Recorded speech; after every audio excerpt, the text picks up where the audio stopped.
빌립보서 강의 6번째 시간입니다. 제목이 좀 긴 편인데요. 한번 따라해 보시면 좋겠습니다. 생각하는 대로 살지 않으면 사는 대로 생각하게 된다. 최근에 많은 분들이 시청하고 있는 그 예능 프로그램 중에 뭉쳐야 찬다라는 프로그램이 있더라고요. 축구 국가대표 선수 출신인 안정환 선수가 감독을 맡고 다양한 스포츠 레전드들이 합류해 가지고 조기 축구팀을 만들었습니다. 어쩌다 FC라는 이름의 팀입니다. 여기에 참여한 분들의 그 명단이 면면이 아주 화려합니다. 농구 대통령 허재, 또 씨름의 천하장사 이만기, 체조 스타 여홍철, 마라톤의 이봉주, 테니스의 이형택, 또 프로야구 선수 양준혁, 쟁쟁하지 않습니까? 다들 어마어마한 각자의 스포츠 분야에서 아주 훌륭한 그런 어떤 레전드 스타들입니다. 근데 이분들의 그 축구 실력이 어땠을까요? 보신 분들 아시겠지만 아주 형편없었어요. 그 다른 어떤 조기 축구팀과 이렇게 친선 경기를 했는데 한 골도 못 넣고 10골 이상을 실점을 한 겁니다. 그야말로 자기들 분야에 있어서만큼은 뭐 어마어마한 업적을 쌓았을지 모르지만 축구팀으로 함께 모아놨더니 이는 완전히 오합지졸이 되어버렸습니다. 이 시청자분들이 아마 그게 되게 흥미로웠던 것 같아요. 각자 그렇게 뛰어난 운동신경을 가지고 있고 자기 운동 경기에 있어서만큼은 프로인데 이분들을 모아놓고 축구를 시켰더니 완전히 개판인 거예요. 그러니까 이게 너무나 친근하게 느껴졌을까요? 아마 앞으로 이제 이분들이 어떻게 달라질지 그런 것을 지켜보는 것도 꽤 재미있을 것 같습니다. 여러분, 이 어쩌다 FC라는 이 팀이, 이 조기 축구팀이 앞으로 좋아지려면 뭐가 필요할까요? 제가 전문가는 아니지만 두 가지는 꼭 필요할 것 같아요. 하나는 겸손함. 무슨 이야기냐면 자기들 각각의 어떤 종목에서는 스타였을지 모르고 또 대단한 어떤 업적을 쌓았을지 모르지만 축구만큼은 이제 유치원생처럼 처음 배운다라는 생각으로 배워야 되지 않겠어요? 그러니까 겸손함이 필요합니다. 또 하나는 연합, 함께하는 협력, 이게 필요하겠죠.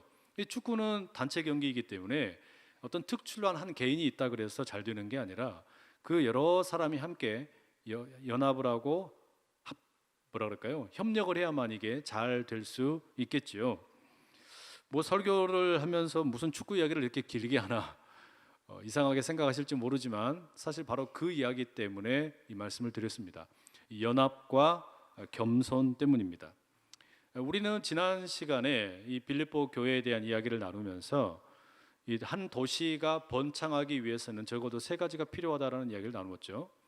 안전이 확보가 되어야 되고, 또 시장이 활성화되어야 되고, 그리고 도시의 영성이 있어야 된다. 이런 이야기 나누었죠. 그런 바로 차원에서 볼 때 3가지가 다 필요하지만 뭐 우리가 무슨 치안의 전문가도 아니고 경제 전문가도 아니지만 그러나 이 교회에서 우리가 나눌 수 있는 내용이 있다면 도시의 영성이란 말이죠. 이 도시의 영성은 교회에서 책임져야 한다. 그게 지난 시간에 우리 나누었던 내용 아닙니까? 이 세속 도시에 존재하는 교회의 사명이 뭐냐? 그 도시의 영성을 새롭게 하는 게 우리 사명이라는 말이죠. 왜냐하면 이 도시는 태생적으로 화려한 것을 뽐내고 자랑하게 되고 빛나는 것을 사람들을 유혹하는 도구로 삼기 마련입니다. 그러다 보니까 자연스럽게 어떤 일이 생기냐면 그 빛 이면에 있는 어두움이나 그늘이나 또는 그림자가 있더라. 이것을 볼 수 있는 눈이 있어야 되는데 이게 잘 보이지가 않는 거예요. 근데 그것을 보고 찾아가고 빛을 비추는 역할을 누가 하는 거냐? 이 교회가 하는 일이다. 우리 그런 이야기를 나누었습니다. 맞습니다. 그게 이 도시를 새롭게 하는, 도시의 영성을 새롭게 하는 교회의 사명이라고 말할 수 있습니다. 바울의 소망은 빌립보 교회가 빌립보라고 하는 이 세속 도시를 새롭게 하는 역할을 감당하기를 기대하는 것이죠. 그런데 여러분, 우리가 가만히 생각을 해보면 이런 일이 쉽지 않다라는 거 금세 알 수 있습니다. 그렇죠? 왜냐하면 일단은 성도 한 사람 한 사람이 그 어떤 개인의 영성을 갖추어야 되고, 그리고 이 사람들이 함께 연합해서 모여가지고 무언가 뜻깊고 의미 있는 일을 감당을 해야 되는데 이게 쉽지가 않다는 이야기예요. 각자가 준비하는 것도 어려운 일이고 준비된 사람들이 함께 연합을 한다라는 것도 쉽지 않다라는 말입니다. 바로 그런 점에서 오늘 본문에 2장 1절에서 4절에 보면 사도 바울이 이 빌립보 교회 성도들을 향해서 바로 그 연합과 겸손에 대한 이야기를 들려줍니다.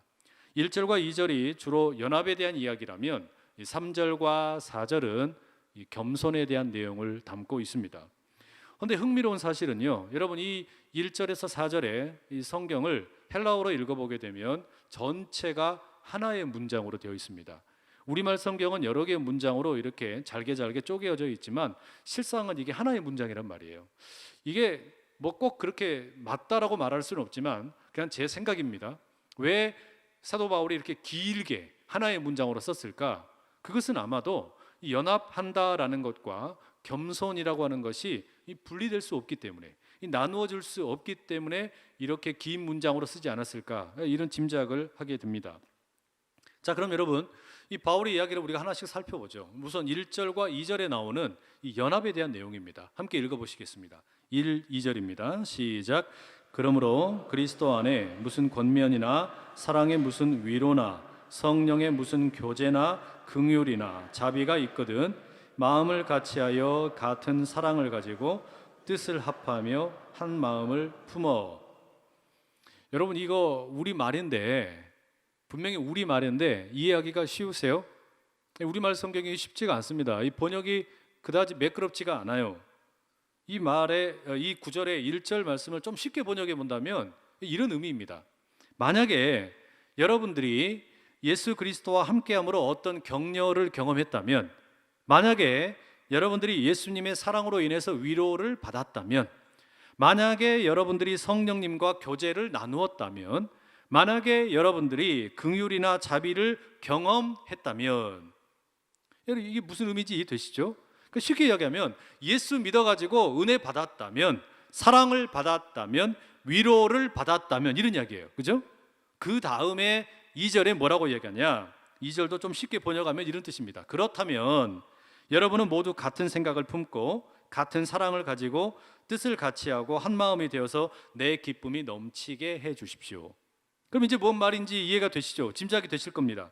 1절에 나오듯이 성도 각자 한 사람 한 사람이 예수를 믿어가지고 은혜도 경험했어요, 사랑도 받았어요, 위로도 받았어요. 그 다음에 던지는 바울의 메시지가 뭡니까? 그렇다면 하나가 되어 주십시오. 연합해 주십시오. 한 마음 한 뜻을 가지고 함께 해 주십시오. 이걸 지금 권면하고 있다라는 말입니다. 자, 여러분 이 1절과 2절에 나오는 연합에 대한 이 바울의 가르침을 가만히 보면 그리스도인의 연합이 어떤 것인지를 우리가 짐작할 수 있게 됩니다. 무슨 말이냐면 그리스도인이 연합한다라는 것의 특징이 뭐냐라는 걸 알 수 있어요. 그게 뭡니까? 그리스도인의 연합은 철저하게 은혜에 기반을 두고 있습니다. 은혜, 사랑, 위로, 이런 것에 기반을 두고 함께 연합해라, 이렇게 이야기하고 있단 말이죠. 그죠? 근데 이게 교회를 회사와 비교해 보면 이 성도들이 연합한다라는 게 어떤 것인지 확연하게 드러납니다. 이 분명하게 드러나요. 여러분 회사에서도 사장님들이 직원들에게 뭐라고 이야기합니까? 우리가 하나가 되자, 우리가 단결하자, 우리가 화이팅하자, 이렇게 엄청나게 기합을 불어넣죠. 왜 그럴까요? 이유는 단순합니다. 회사가 정해놓은 어떤 매출 목표를 달성하기 위해서, 어떤 매출의 그 목표 수준을 달성하기 위해서 뭐 하자는 겁니까? 파이팅 해가지고 우리가 하나가 되어가지고 목표를 달성하자. 그러면 어떻게 된다는 겁니까?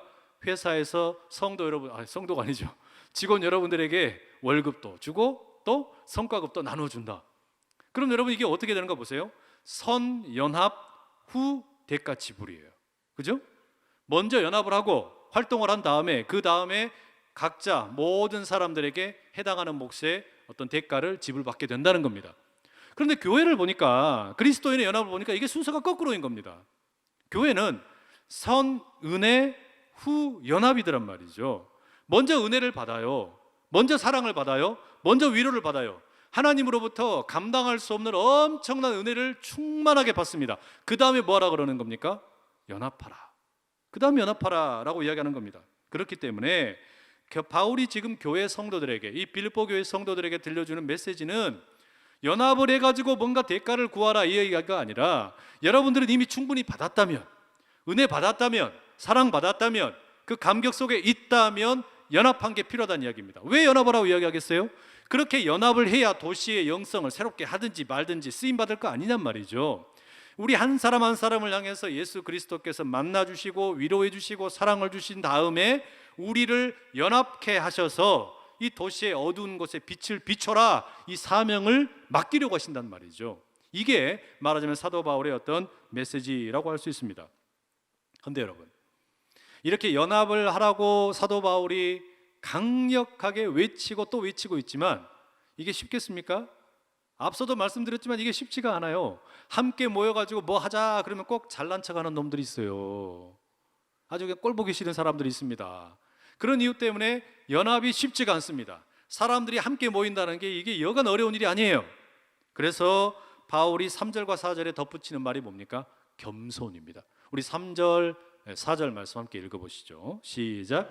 아무 일에든지 다툼이나 허영으로 하지 말고 오직 겸손한 마음으로 각각 자기보다 남을 낮게 여기고 각각 자기 일을 돌볼 뿐더러 또한 각각 다른 사람들의 일을 돌보아 나의 기쁨을 충만하게 하라. 이 구절 그다지 어렵지 않으시죠? 별로 어렵지 않습니다. 그래서 정리해보면 이렇습니다. 여러분, 이 성도들이 함께 연합을 하기 위해서 필요한 윤활유가 뭐냐? 어떤 내적인 개인적인 어떤 영적인 영역이 뭐냐? 그게 겸손이라는 거예요. 근데 이 겸손이라는 말을 우리가 그 문자 그대로 읽어보게 되면 이게 참 흥미로운 뜻입니다. 이게 뭐냐면 아래로부터 생각한다는 뜻이에요. 아래에서 생각한다. 아래의 입장에서 생각한다. 이게 이 겸손이라는 말의 이 원뜻입니다. 이게 여러분, 지금 사도 바울이 살고 있고 빌립보 성도들이 살고 있는 그 로마 시대의 어떤 그 시대 정신, 문화와 비교해 보면 꽤나 상이한 아주 다른 표현이라고 말할 수 있습니다. 왜 그런 거 아니? 여러분, 우리가 로마 시대가 어떤 시대였는지 뭐 책으로도 접할 때가 있고 영화로도 보고 뭐 다양한 어떤 매체를 통해서 로마에 대해서 배울 수 있는데, 이 로마의 특징 가운데 하나가 뭐냐면요, 명예를 어마어마하게 중요하게 생각하는 시대였어요. 사회 자체가 이 명예를 얻는 것이 너무너무 중요했습니다. 그래서 명예의 반대로서의 어떤 수치를 당한다, 이걸 견디지를 못하는 겁니다. 수치를 당할 바에야 차라리 죽고 만다. 그만큼 명예를 소중하게 생각을 했습니다. 특히 여러분, 바로 그런 어떤 명예를 얻는다, 이것은 여러분 자연스럽게 생각의 습관이라는 것이 아래로부터 일어나는 것이겠습니까? 아니면 위를 향하면서 생각을 하겠어요?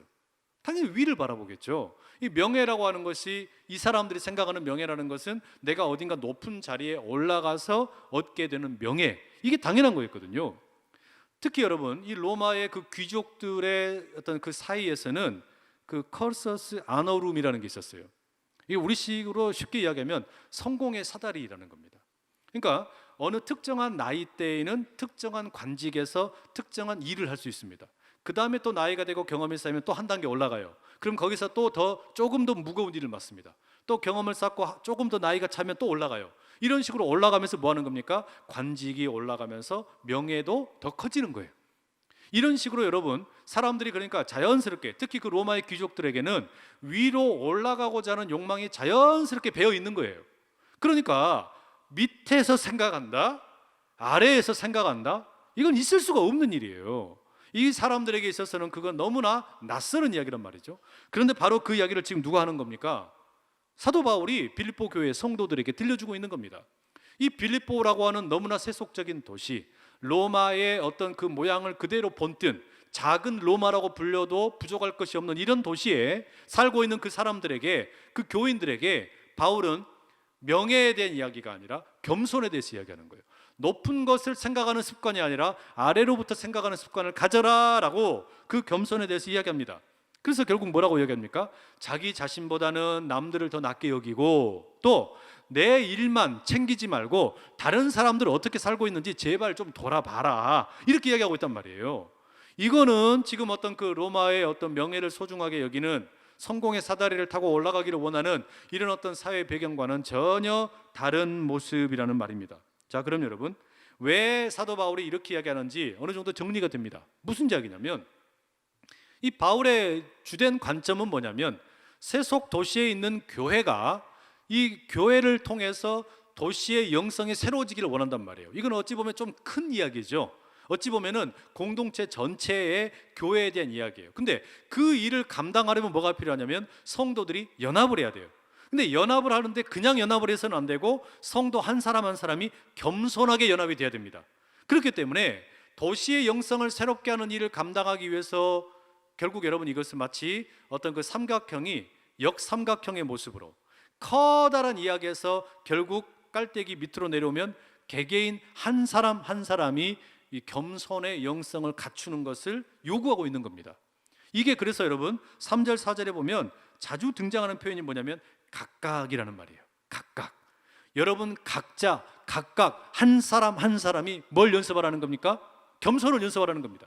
그 겸손의 영성을 갖추라는 거예요. 그리고 함께 연합을 하라는 겁니다. 이렇게 연합을 해서 교회가 어떻게 하라는 겁니까? 겸손한 교회가 되라는 거겠죠? 그러면 위의 일을 생각하는 게 아니라 아래의 일을 생각하는 교회가 된다는 이야기예요. 그러니까 화려하고 빛나는 것을 보는 게 아니라 낮은 곳에 있는 빛의 이면에 있는 그림자나 그늘이나 어두움을 보게 되고 그곳에 가서 뭔가 의미 있는 사명을 감당할 수 있다는 거죠. 이게 지금 뭐냐? 사도 바울이 빌립보 교회 성도들에게 요청하는 어떤 사명이라는 이야기예요. 그러니까 이 일을 감당하려면 결국 그 시작이 뭐냐면 각자가 한 사람 한 사람이 겸손함을 배우는 게 필요하다라는 겁니다. 그런데 말입니다. 여러분. 이게 쉽겠습니까? 이게 쉽지가 않아요. 왜 쉽지가 않냐면 이게 로마 시대도 그렇고 오늘 우리 시대도 이 말씀을 그대로 적용을 시키려고 그러니까 이게 너무너무 불편한 겁니다. 왜 불편해요? 우리가 살고 있는 시대, 우리 한국 사회는 예전에는 좀 공동체 중심적인 사회였을지 모르지만 서구 문화가 들어오면서 엄청나게 빠른 속도로 개인주의화 되어가고 있죠. 이 개인주의화 되어가고 있기 때문에 여러분 연합이라고 하는 것이 쉽지가 않습니다. 사람들이 연합하자, 뭔가 함께하자 이런 것을 점점 싫어해요. 특히 연령대가 낮아질수록 그냥 나 혼자 하면 되지. 그래서 여러분 나 혼자 산다라는 프로그램이 유행을 하고 혼밥이 돌아다니고 혼족들이 생기고 다 혼자 하는 거예요. 개인주의 사회가 되었단 말이죠. 절대 쉽지가 않습니다. 게다가 여러분 로마 시대에만 무슨 성공의 사다리가 있었겠어요? 우리 시대에도 성공의 사다리, 명예를 얻고자 또는 부를 얻고자 하는 그런 어떤 욕심들이 왜 없겠습니까? 한 단계 한 단계 위로 올라가 그러니까 아래를 쳐다볼 여유가 없어요. 위에를 생각하면서 올라가고 싶어 한단 말이죠. 이게 당연하지 않겠어요? 그렇다 보니까 지금 사도 바울이 들려주는 여러분 각자가 겸손해지고 겸손한 여러분들이 연합을 해가지고 도시의 영성을 새롭게 하는 그런 교회 되십시오. 아이고야, 이 불가능해 보이는 거예요. 게다가 특별히 여러분 이 연합이라고 하는 것과 겸손이라고 하는 것을 가만히 경우의 수를 따져놓고 보면 이 세 가지가 나타나게 되는데, 그러니까 되지 않는 경우 세 가지예요. 어떤 경우냐? 일단 여러분 한 사람 한 사람은 겸손합니다. 그런데 연합이 안 돼요. 저는 이게 아마 어쩌면 우리 시대의 한국 교회 성도들의 가장 대표적인 모습이 아닐까라는 생각이 들어요. 무슨 이야기냐면 한 사람 한 사람을 만나보면 다 착해요. 사람들이 예수님을 사랑하고 또 어떤 신앙에 대한 어떤 열정도 있고 또 겸손하게 살려고 하는 그런 모습들이 있습니다. 그런데 문제가 뭐냐면 연합하려고 하지 않아요. 이거는 교회와 교회의 관계도 그렇습니다. 교회가 각자의 교회로서는 열심히 사역들도 잘해요. 그런데 교회가 함께 연합해서 뭐 하자 그러면 옛날 같지 않습니다. 무슨 옛날처럼 무슨 빌리그레이엄 목사님 오신다 그래가지고 100만 명씩 모였다. 어이구 그런 일 없어요. 이제 하지도 못합니다. 왜 그럴까요? 왜 한 사람 한 사람을 만나보면 다 착하고 괜찮은데 왜 연합하는 것을 두려워할까? 그 이유는 상처받기 때문 아닌가 싶어요. 함께 모여봤더니 마음에 안 드는 인간들이 꼭 있는 겁니다. 꼭 잘난 척하는 인간들이 있는 거예요. 그 사람 보기 싫어서 함께 못하겠다는 것이죠. 그래서 어떻게 하는 겁니까? 그럴 바에는 그냥 나 혼자 신앙생활 한다. 나 혼자 그냥 알아서 신앙생활 한다. 이런 식의 문화가 팽배합니다. 반대의 경우도 있습니다. 여러분 어떤 경우에는 사람들이 함께 연합을 잘합니다. 많이 모입니다. 열심히 모여가지고 뭔가 막 운동을 하고 또 뭔가 다이내믹이 있어가지고 열심히 뭔가를 막 만들어 보려고 그래요. 그런데 그 공동체 가운데 겸손함이 없어요. 왜 그럴까요? 그 공동체 가운데 성과주의가 지배하고 있기 때문에 그래요. 성과주의가 지배하고 있는 공동체에서는 절대로 겸손함을 나타낼 수가 없어요. 당연한 거 아닙니까? 성과를 지금 뭔가 드러내야 되는데 모여있는 사람들이 함께 연합을 해가지고 가는데 겸손하게 어떻게 행동하냐고요. 내 업적을 지금 드러내야 되는데, 내가 다른 사람보다 더 많이 했다는 걸 보여줘야 되는데 어떻게 거기에서 겸손할 수가 있겠어요? 이 불가능한 이야기거든요. 그러니 여러분, 지금 연합과 겸손함이라고 하는 것이 이 두 경우 모두 참 쉽지 않죠. 마지막 세 번째는 뭐겠습니까? 연합도 안 되고 겸손함도 없어요. 개판이죠, 이거. 아무것도 안 되는 경우예요. 그런데 여러분, 지금 교회를 향하여 사도 바울이 들려주는 이 어떤 그 덕목, 어떤 메시지, 이거는 교회 보고 성도 한 사람 한 사람만 그냥 개인적으로 겸손하면 됩니다, 연합할 필요 없습니다, 이런 이야기냐고요. 아니란 말이에요. 또 여러분 함께 연합해서 뭔가 막 멋진 일을 하십시오, 성과를 드러내십시오. 그러나 겸손할 필요는 없습니다, 이것도 아니란 이야기예요. 그렇다고 겸손하지도 말고 연합하지도 말라 그러냐? 그것도 아니잖아요. 그죠? 지금 사도 바울이 요청하고 있는 건 뭐냐면, 한 사람 한 사람이 개인적으로 경건의 영성, 그 어떤 겸손함을 가지고 연합하여서 어떤 힘이 모여지니까, 그렇게 겸손한 모임이 되니까 도시의 어두운 곳과 이면을 들여다보면서 도시의 영성을 책임지는 그런 교회, 이런 교회를 지금 사도 바울이 꿈꾸고 있다는 말이죠. 그런 얘기를 들려주고 있다는 말이에요. 자, 그렇기 때문에 사도 바울은 근본적으로 이런 얘기를 들려줍니다. 이게 결국 그러면 이런 변화가 일어나려면, 도시의 영성을 책임지는 교회가 되려면 결국 뭐가 필요하냐? 한 사람 한 사람의 생각이 바뀌어야 된다. 이 생각이 바뀌어야 된다는 이야기를 들려줘요. 자, 그게 어디냐? 5절 말씀이에요. 우리 5절 말씀 함께 읽어보시죠. 5절입니다. 시작. 너희 안에 이 마음을 품으라. 곧 그리스도 예수의 마음이니. 너희 안에 이 마음을 품으라. 마음을 품으라라는 것은 생각하라는 이야기죠. 너희 안에 이런 생각 좀 해라. 무슨 생각이냐? 그리스도 예수의 생각이다. 예수 그리스도에 대해서 생각해야 된다. 예수를 묵상해야 된다. 예수를 생각해야 된다. 그게 뭐라는 겁니까? 한 사람 한 사람의 겸손의 출발이 되고, 겸손한 사람들의 연합의 일이 일어나게 되고, 그들이 함께 모여서 교회가 도시의 영성을 뒤집을 수 있다는 이야기예요. 이걸 지금 이야기한단 말이죠. 그런데 여기 이 마음을 품으라, 이 생각을 가져라 라는 이 사도 바울의 가르침을 가만히 눈여겨보다 보니까 그 프랑스의 시인 가운데 폴 발레리라는 사람이 남겼던 말이 생각이 나요. 오늘 설교의 제목입니다. 한번 읽어보시죠. 시작. 생각하는 대로 살지 않으면 사는 대로 생각하게 된다. 저는 이게 이 시인이 어떤 의도를 가지고 이 말을 썼는지는 모르겠어요. 다만 제 의도는 뭐냐면 이런 겁니다. 여러분, 우리가 삶을 살아가고 있는데 문제가 있습니다. 어떤 문제를 만났어요. 그러면 이 문제를 지금 개선을 시켜야 되겠죠. 해결을 해야 되겠죠. 근데 문제 해결이 어떻게 되는 거냐? 생각이 바뀌어야 되거든요. 건강한 생각을 가져야 되는 겁니다. 그러니까 건강한 생각을 가져야 그 다음에 그 건강한 생각이 삶을 바꿀 수가 있어요. 그런데 그 생각대로 살지를 않게 되면 무슨 일이 생기냐면, 문제가 있는 삶을 그대로 맞는 것처럼 합리화시켜버린다는 이야기예요. 문제가 있는 삶을 그대로 생각대로 고착시켜버리는 거예요. 지금 그 이야기라는 겁니다. 자, 여러분, 이걸 예를 들면 이런 거예요. 어느 미혼 여성 청년이 있습니다. 일터에서 열심히 일을 해요. 회사에 가서 회사 생활을 하고 있습니다. 그런데 거기에서 이제 직장 동료 남성을 만났습니다. 어쩌다 보니까 둘이 눈이 맞았어요. 정이 들었습니다. 근데 알고 보니까 이 남자가 유부남이네. 여러분, 이게 그럼 지금 제대로 된 겁니까? 안 된 겁니까? 뭔가 문제가 생긴 것이죠. 이 관계가 별로 그렇게 썩 바람직한 관계가 아니란 말이에요. 끊어야 됩니다. 이걸 바꿔야 되는 거예요. 근데 바꾸려면 어떻게 해야 되느냐? 생각이 바뀌어야 되는 겁니다. 어떻게 바뀌어야 됩니까? 건강한 생각을 가져야 돼요. 남녀의 관계에 대한 건강한 생각, 또 어떤 가정을 이루는 것에 대한 건강한 생각, 이런 것이 있어야만 뭐가 가능하냐면 그 건강한 생각을 따라서 삶을 바꿀 수가 있는 거죠. 그죠? 그런데 그 건강한 생각을 따라서 삶을 바꾸지 않으면, 관계를 단절시키지 않으면 무슨 일이 생기냐면, 지금 내가 하고 있는 잘못된 관계를 그냥 용인해 버린단 말이에요. 그게 괜찮은 것처럼, 이게 아무 문제가 없는 것처럼 자기 합리화를 시켜버린다는 이야기죠. 이런 일이 종종 있습니다. 그래서 어떻게 하는 겁니까? 뭐 이럴 수도 있지, 나만 그러냐? 보니까 저 언니도 그러고 저 언니도 그러더라. 이런 식으로 합리화시켜버리는 거예요. 그리고 저 남자가 어쩌면 이혼할지도 몰라. 그럼 나한테 오겠지? 여러분, 이건 지금 절대로 옳은 어떤 접근이 아니잖아요.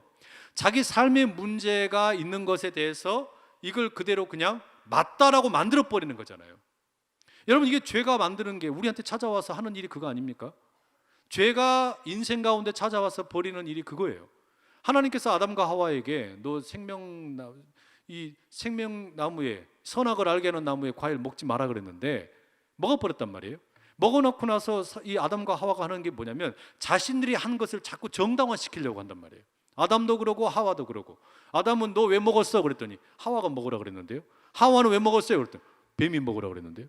자꾸 그러면서 뭐 하는 거냐면 자기 합리화를 시키는 거예요. 이 문제에 대해서 그걸 개선을 시키려는 게 아니라, 그걸 마주하려고 그러는 게 아니라, 이걸 자꾸 그냥 괜찮은 것처럼 만들어버리려고 그런단 말이에요. 여러분, 이게 우리 주변에 이런 일들이 종종 많습니다. 꽤 많아요. 교회에 오시는 성도분들 가운데도 이런 경우 있어요. 분명히 지금 보니까 문제가 있어요. 삶에 문제가 있는데 그 문제에 대해서 잔소리는 하지 말라는 겁니다. 그럼 뭐만 하라는 겁니까? 위로만 해달래요. 위로만. 근데 여러분, 그런 위로는 마치 뭐와 같은 거냐면 이게 마약 같은 거 아니에요? 그거는 아주 짧은 순간의 위로, 그것은 아주 잠깐 마약처럼 잠깐의 어떤 그 위안을 삼을 수는 있을지 모르지만 근본적인 문제 해결이 아니잖아요. 더더욱이나 이게 해결이 안 되면 하나님께 쓰임 받을 수가 없어요. 하나님께서 쓰시고자 하시는데 이런 식으로 우리의 생각대로, 건강한 생각대로, 예수 그리스도의 생각대로 살지 않으면 내가 죄를 따라서 살고 있는 것을 정당화시켜버리고 합리화시켜버린단 말이에요. 어찌 쓰임받을 수 있겠습니까? 이런 일들이 얼마나 많은지 모릅니다. 바울은 그렇기 때문에 빌립보 교회 성도들에게 결국 도시의 영성을 책임지는 교회가 되려면 성도 한 사람 한 사람의 생각이 건강한 생각이 되어야 된다. 뭘 생각하라는 거예요? 예수 그리스도를 생각하고 묵상하라는 겁니다. 왜요? 그게 세상의 지배적인 문화나 생각을 이길 수 있는 유일한 길이기 때문입니다. 우리가 예수님의 마음을 품지 않으면 결국 로마 황제의 마음을 품게 됩니다. 우리가 예수님의 마음을 품지 않게 되면 세상의 지배적인 문화를 품게 된다는 이야기예요. 우리가 예수님의 마음을 품지 않으면 결국은 세상의 노예로 끌려가기 쉽다는 이야기입니다. 우리가 예수님의 마음을 품지 않으면 하나님께서 기뻐하시는 도시의 영성을 새롭게 하는 교회로 쓰임받을 수 없다라는 말이에요. 그러니 예수님의 마음을 품고 예수님을 생각하고 예수님을 묵상함으로 이 삶이 달라지는 은혜가 우리 가운데 있기를 간절히 축복합니다. 여러분, 지난 목요일부터 어제 토요일까지 2박 3일 동안 우리 교회에서 일진 캠프가 있었습니다. 지난주에 말씀드렸죠. 금요일 날 저녁에 저보고 설교를 해달라 그래가지고 찾아갔습니다. 근데 갔는데 그 일진 아이들이 그렇게 많이 오지를 않았어요. 처음에 듣기로는 한 100명 온다 그랬는데 손에 꼽을 정도로 그렇게 많지가 않더란 말이죠. 이게 어떻게 된 건가? 이 집회를 주관하시는 목사님께서 말씀을 해주시는데 알고 보니까 이 일진 아이들끼리 서로 싸웠다는 겁니다. 싸우고는 다 그냥 가버렸대요. 이런 일이 이 아이들에게는, 이 위기 청소년 아이들에게는 아주 비일비재하다라고 말을 하시더라고요. 그럼 들려준 이야기가 뭐라 그러시냐면, 본래 이 목사님은 그 서울 강서구 쪽에서 화곡동 이쪽에서 활동을 하세요. 그래서 이제 그쪽에 있는 아이들이 주로 이제 많이들 이렇게 찾아오고 또 목사님을 찾아가서 위로받고 쉬기도 하고 이렇게 하는데, 일진 캠프를 한다 그러니까 그쪽에 있는 애들, 본래부터 서로 잘 아는 아이들도 왔지만 저기에서 막 많이 온다는 겁니다. 그 중에 영등포에서 목사님 표현을 빌리자면 걸그룹처럼 이쁜 애들이 많이 왔대요. 근데 이 아이들이 뭐 이제 중학교 3학년, 고등학교 1학년 이런 어린애들이 이렇게 막 온 겁니다. 그런데 이 목사님이 지금 현재 주로 돌보고 있는 아이들은, 그 강서구 쪽에 있는 아이들은 이 애들보다 조금 더 나이가 많은가 봐요. 그런데 이 강서구 쪽에 있는 남자 아이들의 눈길이 자꾸 영등포에서 온 이 아이들에게로 자꾸 쏠리더라는 거예요. 이쁜 아이들에게. 그러니까 이 강서구의 여자 아이들이 영등포 여자 아이들을 견제하기 시작을 하는데, 야, 너는 왜 눈을 그렇게 야리고 다니냐 이러는 거예요. 그러니까 이 영등포의 아이들이, 저는 원래 눈이 이렇게 생겨 먹었는데요, 이렇게 해가지고 애들끼리 결국은 한판 붙었다는 겁니다. 그리고서는 어떻게 했냐, 이 강서구의 여자 아이들이 영등포 아이들을 다 보내버렸다는 거예요. 니들 가라. 그리고서는 자기도 다 가버렸다는 거예요. 그리고서는 금요일 날 늦게 밤에 다시 오겠다고 그랬다는 거예요. 참 기가 막힌 일이었어요. 근데 여러분, 이 일진 캠프 이렇게 같이 경험을 하면서 저에게 가장 인상적이었던 게 뭔 줄 아세요? 그 1층 캠프 하면서 이제 목사님 그 집회 전에 또 후에 이렇게 만나가지고 이야기를 나누는데 제가 가장 인상적이었던 건 뭐냐면 아이들이 아니었습니다. 아이들이 아니라 제 눈에 가장 이렇게 자주 눈에 들어오는 거는 자원봉사자였습니다. 저는 이 자원봉사자분들이 서로 잘 아는 분들인 줄 알았어요. 같은 교회를 섬기는 분들이고 같은 지역에 있는 분들인 줄 알았습니다. 그런데 알고 보니까 이분들은 완전히 서로 모르는데 이 사역을 돕겠다고 모여든 분들이더라고요. 전국에서 모여들었습니다. 아이들의 숫자보다 자원봉사자들 숫자가 더 많아요. 이게 어떻게 된 건가 보니까 같은 교회도 아니고요, 같은 지역도 아닙니다. 형편도 다 다릅니다. 그런데 도시의 그늘진 어두운 곳에 있는 아이들 돕겠다고 거기에 사명감을 가지고 수많은 분들이 모였어요. 여러분, 그 모여있는 분들 가운데 제가 이야기를 듣고 정말 감격스럽다라는 느낌을 받았던 게 뭐냐면 자기 자녀를 먼저 사고로 잃은 엄마가 있었어요. 근데 그 자녀를 가슴에 파묻은 거 아닙니까? 이분이 자기 자녀 같은 생각 때문인지 모르지만 이 아이들 섬기겠다고 오셔가지고 주방에서 요리를 섬기시는 겁니다. 아이들 밥을 책임지는 거예요. 또 어떤 분은 목사님이신데 어느 교회의 부목사님이에요. 근데 이분은 자기 휴가를 잘라가지고 휴가를 반납하고 이 자리에 와서 그 프로그램 진행을 하는 일을 하고 있습니다. 서울 예대 학생들도 왔어요. 이 아이들은 왜 왔나 봤더니 서울 예대 학생들 중에서 이 캠프에 밴드로 섬기겠다고 온 친구들도 있었습니다. 장신대에서도 신학생들이 왔어요. 왜 왔나 보니까 멘토가 되어가지고 이 위기 청소년들을 돕겠다고 온 겁니다. 이게 저는 참 귀하다는 생각이 들었습니다. 같은 교회도 아니에요. 그렇다고 무슨 같은 지역에 사는 것도 아닙니다. 형편도 다 다릅니다. 딱 한 가지 이유 때문에 온 겁니다. 도시의 그늘진 영성, 그 그늘진 자리에 있는 아이들을 돕고 싶다고. 그 이유 때문에 함께 모여가지고 다양한 모습을 함께 섬기고 있는데 저는 그분들의 모습 속에 예수님의 마음이 있다라는 확신이 들었습니다. 예수님의 마음을 품고 있기 때문에 그 예수님의 마음이 결국 이분들을 움직이게 만든 거 아니겠어요? 어딘가가 아래로부터 겸손하게 아래로부터 생각하다 보니까 그 그늘진 자리에 있는 아이들이 누구일까? 도와야 될 사람들이 누구일까? 바로 그 마음 가지고 내가 의미 있게 봉사할 수 있는 곳이 어딘가 찾아왔더란 말이에요. 여러분, 이게 뭐냐? 도시의 영성을 책임지는 교회의 모습 아니겠습니까? 바라기는 우리 안에 예수 그리스도의 마음이 온전히 자리해서 예수님의 마음으로 충만해져서 우리가 바로 이런 귀한 일들을 힘있게 감당하는 이 도시의 영성을 새롭게 만들어갈 수 있는 하나님의 아름다운 믿음의 공동체로 우뚝 설 수 있기를 간절히 축복합니다. 그래서 여러분, 우리에게 맡겨진 시대적인 사명이 무엇인지 늘 분별하고 힘있게 나가는 우리 모두 다 될 수 있기를 간절히 축복합니다. 기도하겠습니다. 사랑하는 주님, 우리에게 겸손과 연합의 역사가 날마다 일어나게 하여 주시옵소서. 높은 곳을 쳐다보다가 그늘진 곳을 놓쳐버리지 않게 하여 주시고 겸손한 주의 마음 본받아 겸손의 마음이 모여서 연합을 이루고 그래야 주께서 기뻐하시는 도시의 영성을 새롭게 하는 하나님께서 기뻐하시는 믿음의 교회로 우뚝 서게 하여 주시옵소서. 하오니 우리 모두가 무엇보다 그리스도 예수의 마음을 품게 하시고 삶이 달라지게 하시고 그리하여 하나님께서 기뻐하시는 인생 다 되게 하여 주옵소서. 예수 그리스도의 이름으로 기도드립니다. 아멘.